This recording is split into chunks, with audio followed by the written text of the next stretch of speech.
Welcome to Unpack the NEWMAC, where we dive into the inner workings of the conference, the stories behind the stats, and the prestigious awards that make the NEWMAC a powerhouse in Division III. We'll celebrate the academic excellence of our student athletes, the incredible leadership of our coaches and administrators, and break down the path to becoming national champions. It's a lot to unpack, and we're here to do it. It's time to unpack the NEWMAC. Good morning, everybody, and welcome to the very first episode of Unpack the NEWMAC, a new podcast from the NEWMAC. My name is Lindsay Colbert, and I will be your host. And I am joined today by none other than our Executive Director, Patrick Summers. Welcome, Patrick. Hi, Lindsay. Thanks for having me. It's great to have you. We want to hear all about all of your experiences at the NEWMAC and previously. So let's start. I think you've had really kind of an interesting path to the NEWMAC. Obviously, we have in common, we started at the ECAC, the Eastern Collegiate Athletic Conference. Is that right? I think so. It's either that or it's Eastern College Athletic Conference. It's one of those two. It's been a while. Can you talk to us a little bit about your start and then obviously start up with Presto, which again, a very interesting path. Yeah, thanks, Lindsay. So, it started even before ECAC. I was a student athlete at a Division III college, Wheaton College, and I found out early on that I could work and have a career path in athletics, and I thought it would be a pretty amazing thing. So, I applied to an internship at the ECAC. Was one of three that were selected, and I was focusing in championships. And I was fortunate that after the internship, they gave me a full-time position. I ran 116 championships in 34 sports.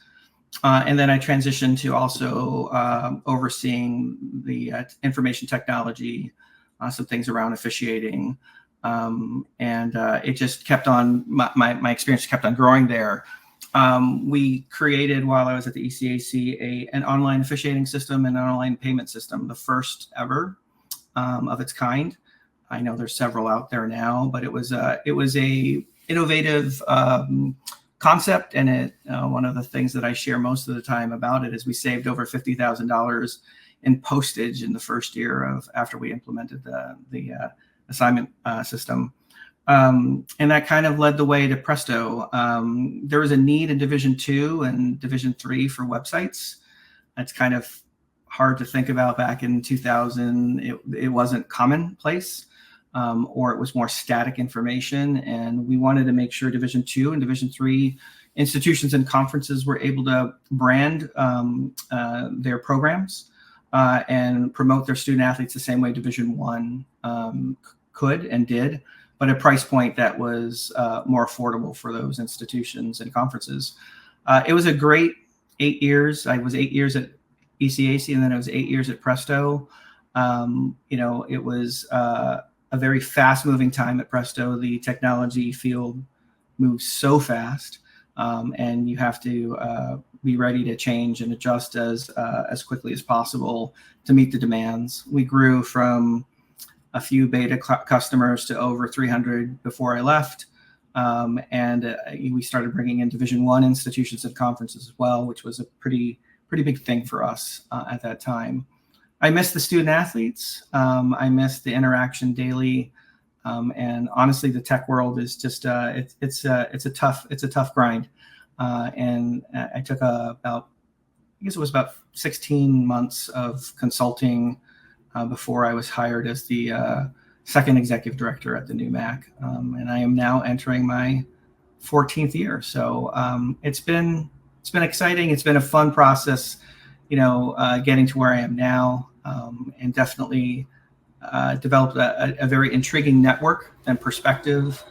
It's the time at Presto allowed me to know how to run a business. Finances are a huge part of, making sure you're running an office correctly, mindfully, paying attention to, your expenses and hopefully the return on services are what, in this case at the NEWMAC, the membership want. just trying to continue to innovate where I can with our staff and trying to stay as progressive as possible at this point in time. It's awesome. Such an interesting path. I always love to hear your stories about Presto. Yeah. I remember as a student athlete, 20 years ago, our website was, nothing really. So it's come a long way, and we have you to thank. So that's amazing. Appreciate it. You mentioned, obviously, that you went to Wheaton, who is a member institution at the NEWMAC. What does it mean to you to be able to run a conference with your alma mater in it?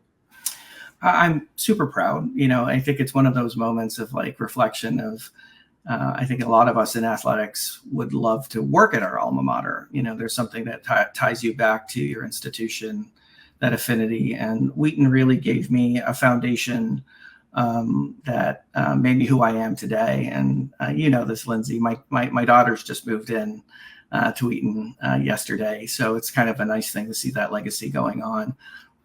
It's also challenging because it's your alma mater. So I try to be very even in terms of how I treat all the 12 institutions. I feel like they're all my alma maters at this point in time. And I have such respect for each one of our members and what they do and what they bring to the conference. So anytime I'm wearing the NEWMAC gear, you're unbiased and you sit there and you cheer both sides on in conference play. It's really fun when we get into the NCAA tournament because then you can cheer any NEWMAC institution on, and it's always fun to watch them succeed. But it's a proud moment to be able to give back to Wheaton and actually, like I said, the other 11 institutions as well.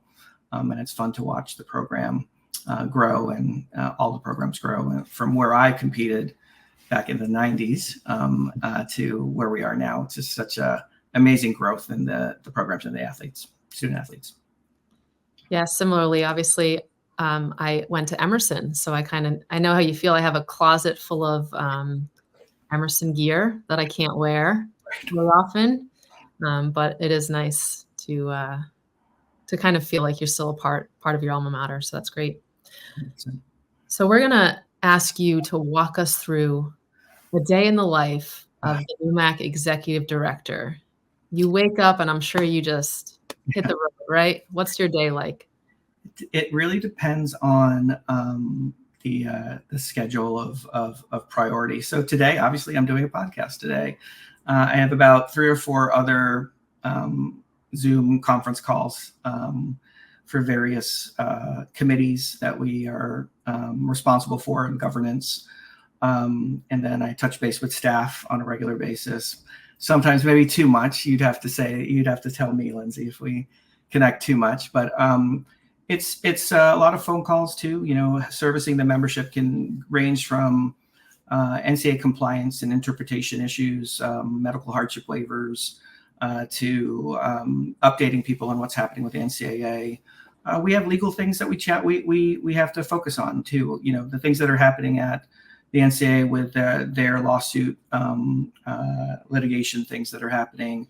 We have to track and be knowledgeable so that we can answer questions on behalf of the membership. I serve on committees as well outside of the NEWMAC. So one of them I think we're going to be talking about a little bit is the Conference Commissioners Officiating Working Group.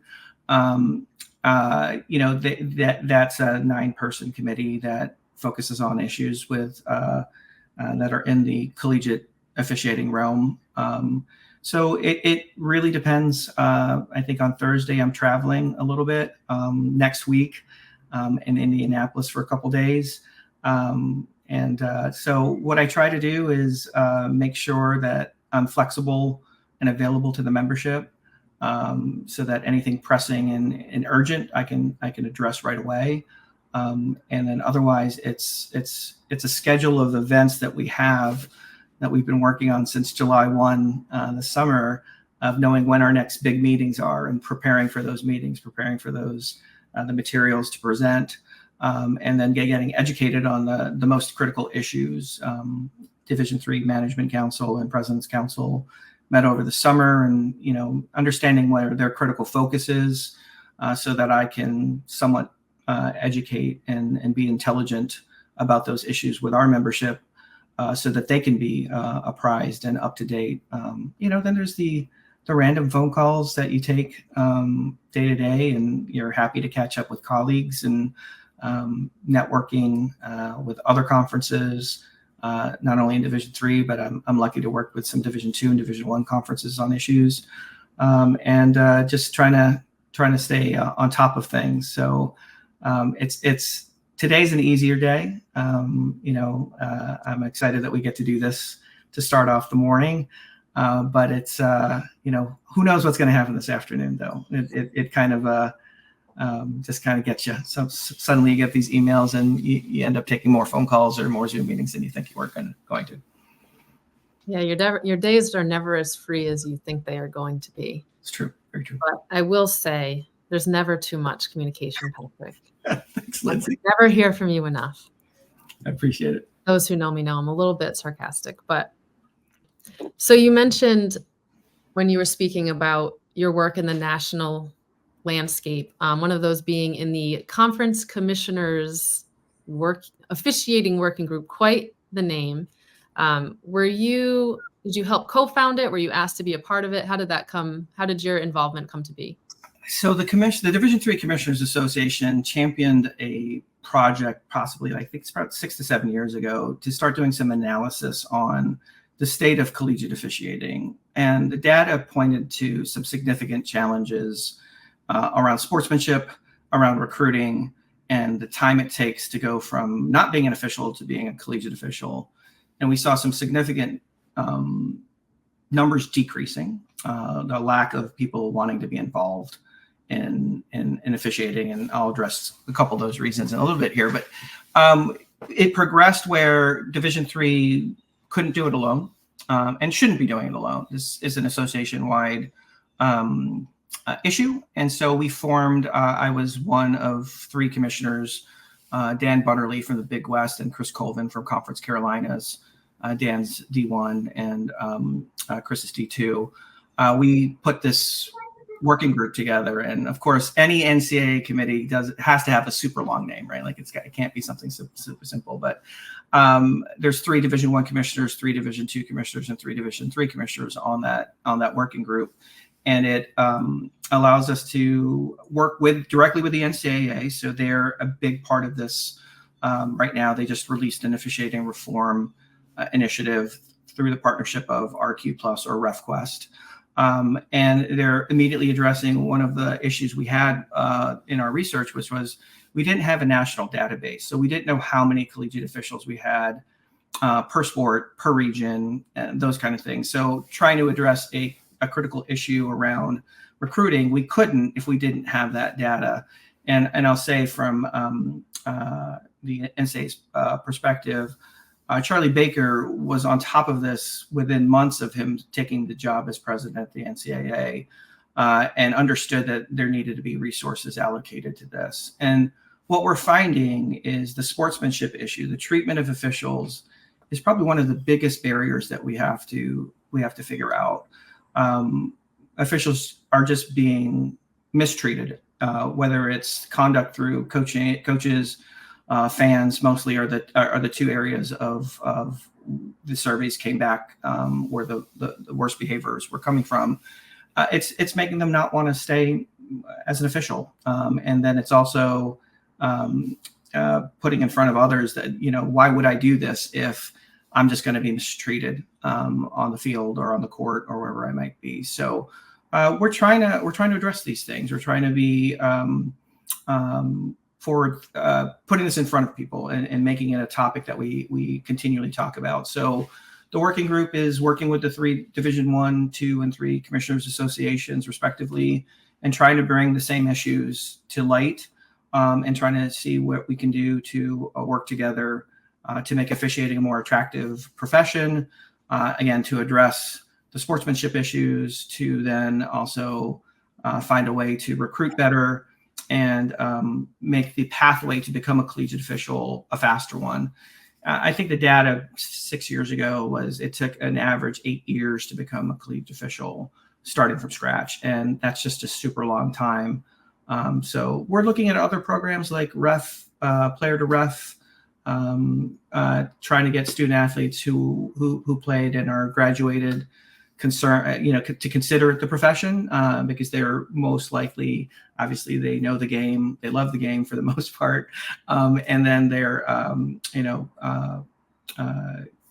they have that affinity to it, kind of thing. So it's a passion for me that I continue to try to champion. I did it back at the ECACs back in '96, starting in '96. So we can't do what we do without officials, and that's the bottom line when it comes to that. And we have to figure that out. We have to figure it out together. Right. It's often such a thankless role, really. You kind of show up, maybe take some abuse for a couple hours, but I think that we're trying to, from the NEWMAC and other conferences around, we're really trying to show our appreciation for officials. We do 3 weeks a year of Officials Appreciation Week, and really doing our best to kind of show that we appreciate what they do, because like I said, it is often pretty thankless. Do you think that you've seen an improvement? Have you seen any movement area? I think what I definitely can say is there's more attention to it. I believe the understanding of the sportsmanship issue has risen to the level of concern. It's executing what's next and trying to make sure game management on campuses are equipped to handle the situations and are consistent in handling those situations. And I think that's the challenge at this point. But again, I think we've started that focus. Like you said, Officiating Appreciation Week. It's a great opportunity for us to thank and highlight what officials do for us, or our coordinator officials do for us, because again, we can't do it without them.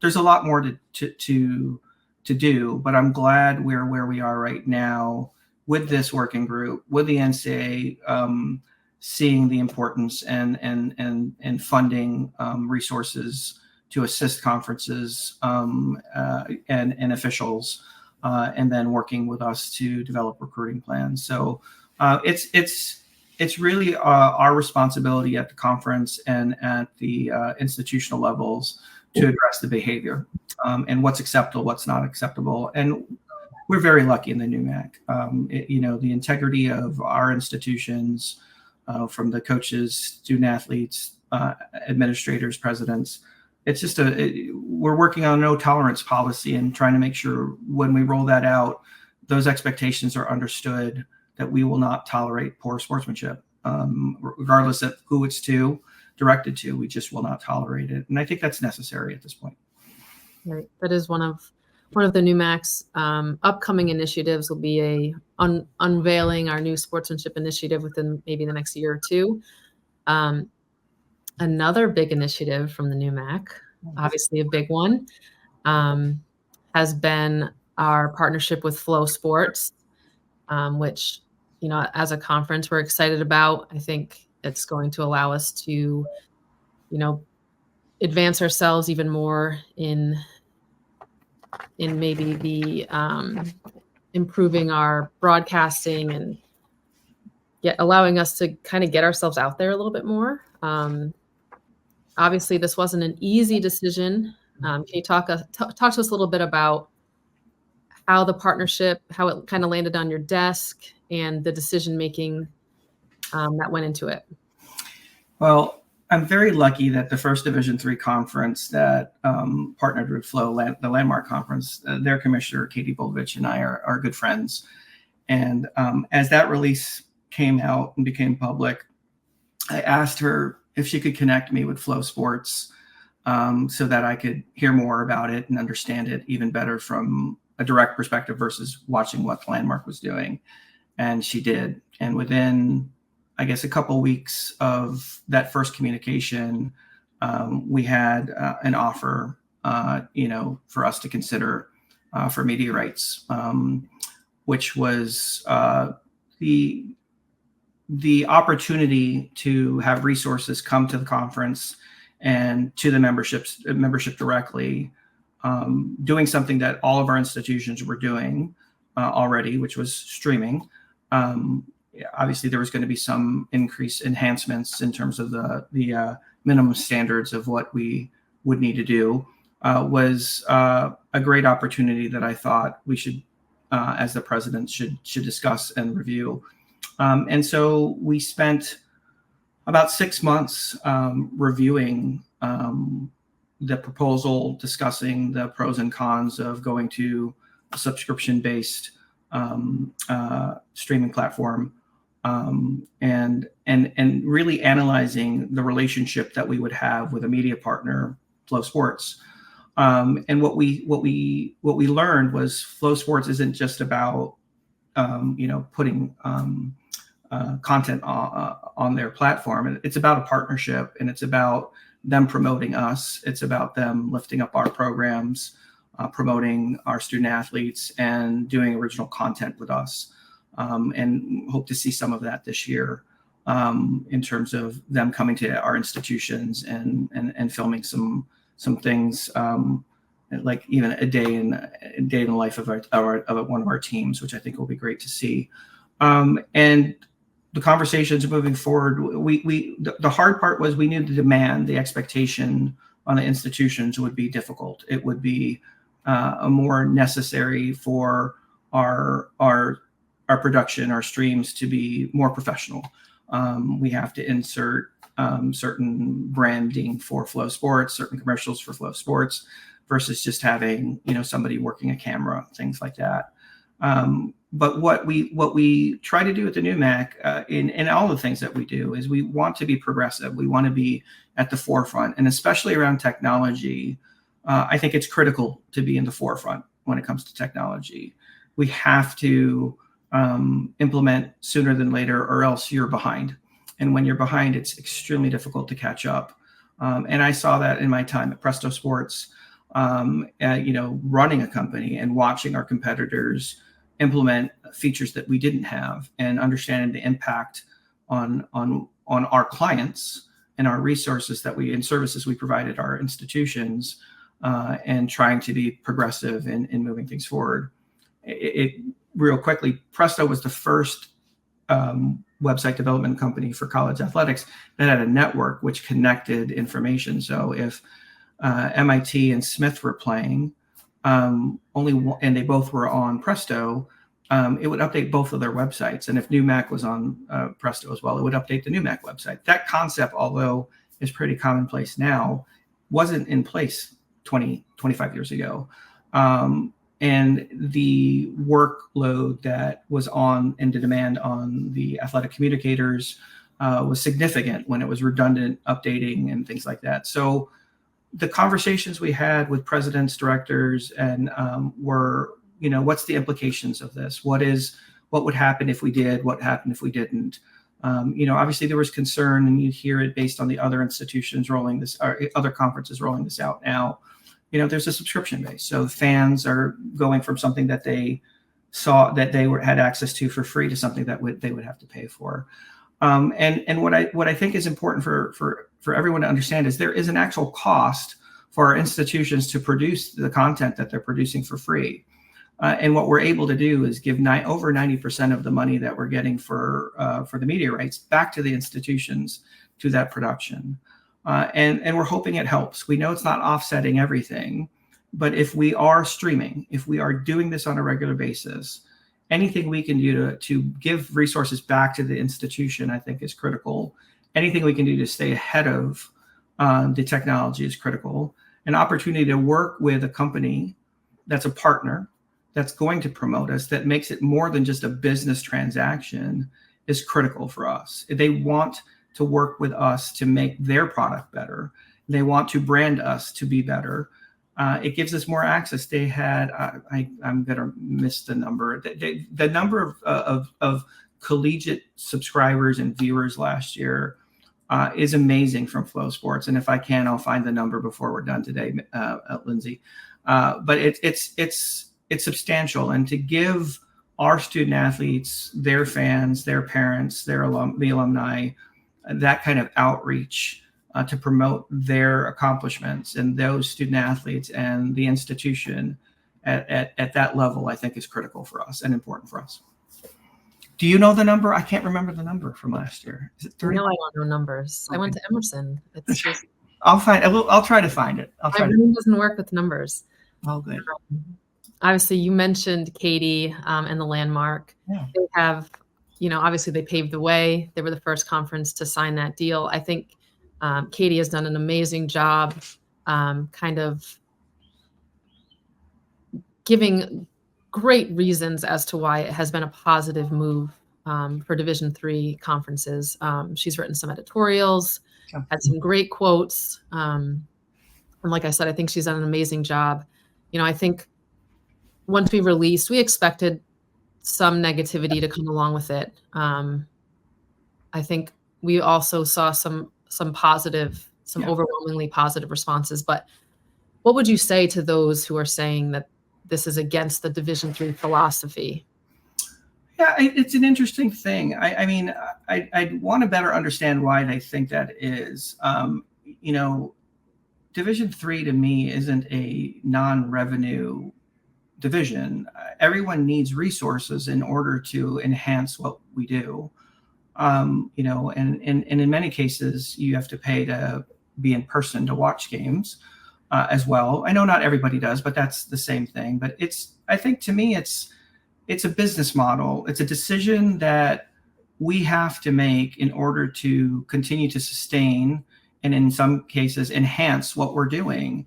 And I think for me, it's short-sighted is not the right word. It's a perception thing of why should something be free, right? Versus, something that we believe we need to have resources to make better. So I get it. Something that was free, why are we now going to pay? And the end result from where I sit is all of the things that I said before. It's enhancing brand. It's enhancing access and touch points and viewership of our programs and institutions. You have a situation where statistically we have less college age students applying for admissions year after year moving forward. It's just a demographic thing. And in order for us to get our institutions' names out there more and program success out there more, and even promote student athlete success more, this is just a win for us. It's a win-win for us from that perspective. And I get it, free versus the subscription per month that flow comes with, but it's something that's necessary for us. And Division III isn't about it. It's not free to run an athletic department. And anywhere we can bring resources and add resources to our institutions, I think we're going to take a hard look at. And as long as the relationship is positive, the impact is positive, those kind of things, I think we're going to consider it. So that's my perspective. I try to be, I'll say this real quickly, Lindsay. I try to be respectful of everyone's perspective, and I can understand the other side. Knowing what I know in terms of this seat, knowing budgets, knowing what our institutions are doing with their limited resources, I feel like if there's a way for the NEWMAC to give resources back, it's an important thing to do. It's also standardizing a level of streaming that I think is important for our sports, and making sure we have more consistent production and consistent, streams that come across for our sports. So that's where I am with it. But I mean, like I said, I'm respectful of the opinions out there, and we don't make the decision on our own in the conference office. There was a long process, a very, very long process with a lot of people involved in that decision, and we spent the time necessary to come to the decision we did. Absolutely. It was a long process, and we're now less than, I think, 2 weeks away from rolling it out. Yeah. So I think, we're all excited to see how that transition goes. I think, we've done a lot of prep work. I think our athletic communications staff has been amazing in this process. Maybe a little bit of nerves. Of course. How are you feeling 2 weeks from that rollout? Yeah, so I think you're right. Nerves and excitement, right? I think it's the two. I think our staff is trying to be as available and accessible to the membership as we roll things out, to make sure, if they have any questions, any best practices we need to give, any kinks in the software that they're running, that we can support them. And Flow Sports is working with us. We meet with them weekly. We actually have a meeting with them shortly after this. I think for me, it's just all the work I want. It'll be nice to get the first games in, and hopefully everyone can breathe a sigh of relief, and hopefully it will be a positive experience for everyone. And the demand isn't going to be as high on the athletic communicators as we predict, right? Like we think about what it might be, and I think we have perfectionists in our group, and that's why they're as good as they are in what they do. And so I'm excited to see the first one live on the TV, and be proud of a moment of working through a process with everyone. Again, you said it, and I'll say it again. Our athletic communicators have spent a lot of time on this. They've done beta testing. They've sat on calls. They've even done some previews and things like that. So I know what they've put into it. I know what it means to them. I know what it's going to mean to our institution. So I'm just excited to get the first one under our belt and go from there. We're all excited. Yeah. T-minus, I think, 8 days or so. So you know better than I do, so I better get it on my calendar. By the time this gets released, it's probably already would have happened, but just know that we're excited. I just want to shift a little bit now to another change, national landscape. Let's talk a little bit about NPI. So, some people may not even know how an at-large bid is selected for the NCAA tournaments, but we are shifting models now to something called the NCAA Power Index, which is NPI. Assuming that our listeners know nothing, can you talk to us a little bit about what NPI is and how it's different from the past model? Sure. So NPI it's math-based. It's a formula that's determined and weighted by a committee, the given sport committee. Then there are quote unquote dials that they can adjust to determine, what the different comparisons are that rank our teams from 1 to whatever it is. It's not done by humans, right? Like, so it's 100% run by a program, and it actually updates as every game completes. So everyone knows where they are on the ranking system. And depending on how many teams get into the NCAA, whether or not you're going to be in, based on the NPI updates, which I think is good. I was a chair of a sports committee, and I served on the regional advisory committees, and we had criteria for ranking, and we did it based on the data that was provided to us. And a committee made the decisions on the rankings, and a committee made the decisions on the at-larges. And there's the human factor, trying to be consistently applying criteria for every institution, and you have affinities. So NEWMAC, I try to be unbiased to all the institutions that we were considering as the chair of a sports committee, and trying to get the rest of the committee to do the same thing. But there's a human element in those conversations, and teams and individuals and things like that, and it's hard to get past those things. I'm not saying that was rampant in any way or was negative to who we ended up selecting, but when you eliminate the human element of a decision, which can be arbitrary at times, and it's purely computer based or mathematically based, it's straightforward, and institutions know based on sport, what they need to do in order to get in terms of strength of schedule, who they're scheduling against, those kind of things. So it's going to change a little bit in terms of, I think that part, the non-conference side might change a little bit in terms of who people are playing.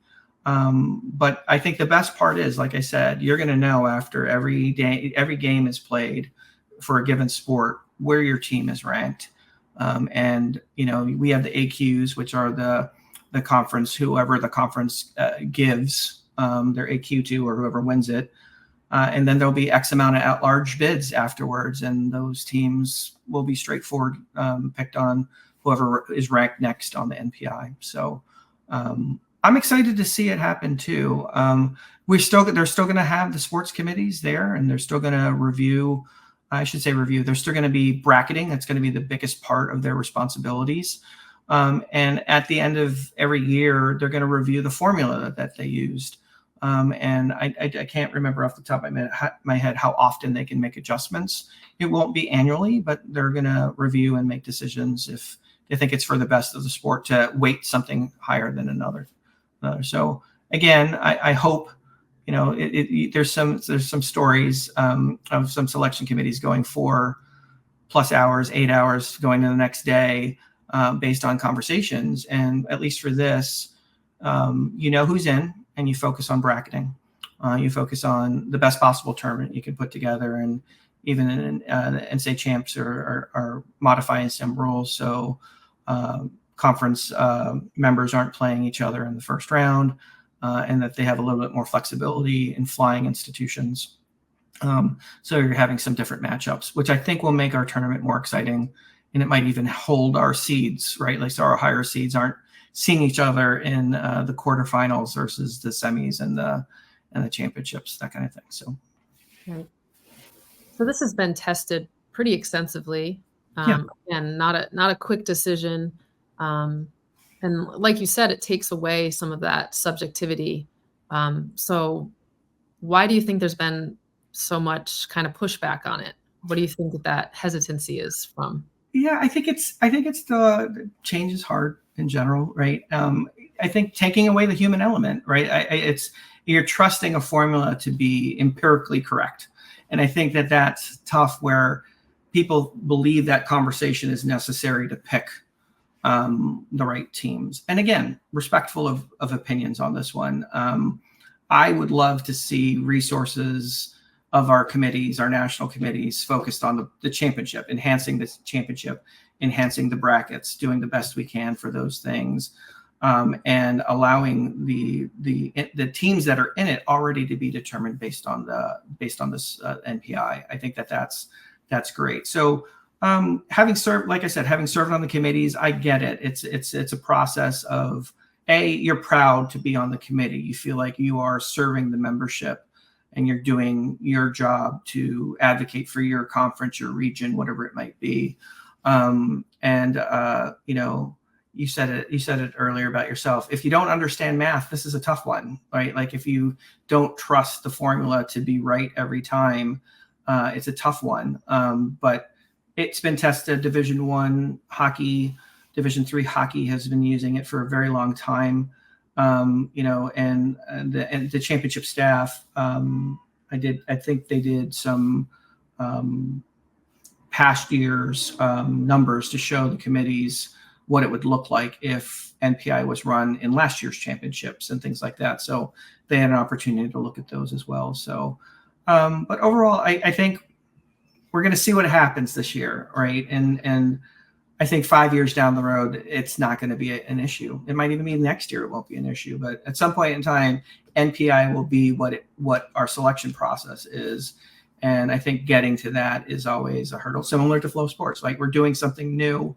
It becomes a challenge to do something new, to adapt something new, and to change what you've always done. So, but I do think this is an enhancement for the NCAA championships. I do think it's, in terms of NEWMAC, we're always up there for at-large bids. And I think that's this, again, we'll know if we're in or not, right? Like, I think that'll be the case. And the way it used to work when you're in the committee, each region, you're on the board to be discussed, and a team can block you from getting on the board. And in this way, that's not happening anymore. It's just everyone is in the same level playing surface and things like that. So, yeah. So you mentioned the NEWMAC has been, for most sports, we tend to get, one or two at-larges, yeah. Knock on wood. But how do you see this affecting that in any way? Do you see us kind of staying along, maybe getting some more at-larges in? Where do you see this? So I think the first year is probably going to be about the same for us. I think institutions will then understand how to really interpret NPI and what those, like I said, those dials and levers are on the weight to determine your ranking. So, which may mean later on we might have more at-large bids. I mean, if it goes the way it does, like I said, in the past in committees, it's regional institutions are put on a board to discuss versus the other regions. And that's how you determine the next at-large institution that gets in. And in this case, that's just not happening. Nobody's blocking you from being the next team in. It's just your NPI that's going to determine whether or not you're going to receive it at-large. So overall, what we'll be able to see, at least from the conference office perspective, is we'll be able to see where our institutions are ranked after AQs are given. So we'll have, and we'll be able to see more clearly, okay, do we have a shot, and how many do we have a shot, based on saying that there's 16 at-large bids. And if we see NEWMAC having 4 or 5 in the top 20 next slots going in for NPI wise, then we're like, okay, we have a pretty good shot at getting some at-larges there. So, but again, it'll be straightforward. We'll know who's in and who's not, kind of thing. Yeah. Do you think that will take away a little bit from the selection shows and things like that excitement sitting in the gym together and everyone's watching and waiting? It's kind of maybe takes away from that experience a little bit. And that's a great point. I think it'll be, I still think the selection show will confirm that they're in, but it until the committee makes the decision and until it's released, you're not sure. But absolutely, you're at least going to know you're really in the consideration, and there's a great shot at getting in. So, but I love those. Those are some of my favorite videos of when teams find out that they get the at-large. So hopefully it'll still be some sort of excitement for that. At least you find out, even if you already know where you're in, maybe you find out where you're going. That's always an exciting little piece as well. So 100%. Well, I don't want to take up too much of your time here. I know from the day in the life, you're a busy guy, but just really briefly, I wanted to touch on membership. Sure. Obviously, across all divisions, we are seeing such a shift in membership. Schools switching conferences, schools closing, schools. I mean, it's just all over the place. I think, I'm fairly new to the NEWMAC, but, you've been blessed in that you've been pretty steady, adding, not subtracting, which not every conference can say. So what's your take on membership? How do you kind of ensure a comfort level there, if that's the right term? Sure. It is probably one of the things I didn't think would be a focus for me coming into this position. At least the entire time I played and worked in college athletics up to this point, the regions have been stable. The conferences have been stable. If anything, we're adding conferences and opportunities, and there's minor shifts there, but it's been for the positive. With school closings, I think that's a bit of a challenge. And when we started seeing that trend, understanding that trend was coming, the NEWMAC was again progressive and created a membership committee. First version was an expansion task force with the focus on stability. Not only membership wise, but sports sponsorship and what we can do to add sports that some of our institutions have, or the majority of our institutions have, to provide more services. So since my time, I guess I got here, 2011-ish, we've added football. We've added Emerson College as a full member. We've added men's lacrosse. as a sport. We brought rowing in for a championship, so we were able to expand the number of teams that had rowing and offers an AQ. And most recently, we brought Salve Regina University in. And again, the focus is stability, but we're not compromising our values, our core values, and who we are as a conference. So we have a pretty detailed process of evaluation if we were to consider new members, and we don't compromise that. And it's presidential decisions that make that add a new institution to the conference. But right now we're just monitoring what's happening in the region and nationally, and making sure the NEWMAC is as stable as possible. We want the resources there for our institutions, and we want to make sure that we don't suddenly lose sports sponsorship and an AQ opportunity. So I think this is going to be incredibly important for the next 10, 15 years of just trying to make sure what you have in place is meeting the demands and needs of your membership, and always confirming that you're stable. The presidents in the NEWMAC have been supportive of the conversations, but most importantly, supportive of who we are, our mission, our philosophy, and the core values that continue to make us the conference that we are. And we couldn't be more thrilled, obviously, with Emerson and Salve. They've become great members to the conference and have added value to who we are, and competitiveness, and great people. It's one of my favorite parts about the NEWMAC, just the integrity of the people that we get to work with on a regular basis. This is just the highest level, and it makes it easy to work hard for them, and want to do the best we possibly can for the student athletes and the membership. So yeah, I hope for the NEWMAC it continues to be about just stabilizing the membership, adding sports if we can, and just continue to have the conversations at the highest level of, is there any other decisions we need to make? Okay. 10 years down the road, Gosh, you have had no obstacles. Everything has gone your way. Where do you see the NEWMAC? What's different about the NEWMAC? I hope we have more sports. We've added more sports, more resources, more opportunities to serve the membership on a regular basis. I think media rights are going to take off for Division III, so I think that's going to give us more resources back to the institutions as well, and to the conference office. In terms of growth, other growth opportunities, I expect the NEWMAC to continue to elevate the competitiveness, both academically and athletically. Academically, we have some amazing student athletes. We've had 2 Women of the Year, several top 30s, and academic All-Americans and things like that. So I continue to expect that. I hope to see some national champions under our belt. We're getting close so many times in different sports. But again, that's commitment of our programs, those institutions, the coaches and student athletes. I think that's all I can predict right now. It's easy to predict success with our programs and our academics because of our institutions. So I don't think I'm reaching too far there.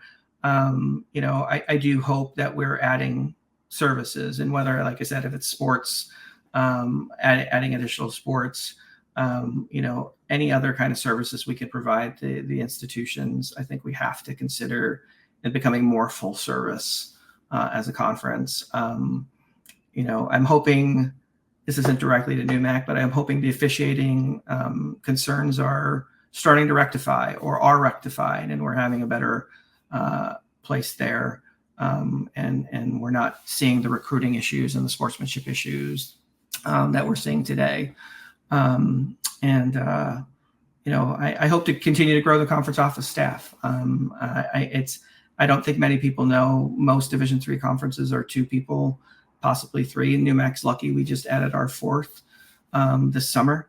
And I think human resources are the best, add the best, I guess, element to servicing the membership. And we're lucky to have the staff. I'm lucky to have the staff that is a part of the NEWMAC, veterans who in their field and contribute greatly to what we do. So those are my hopes. I'm trying to think if I'm missing anything critical. Gosh, that'll be my 25th year.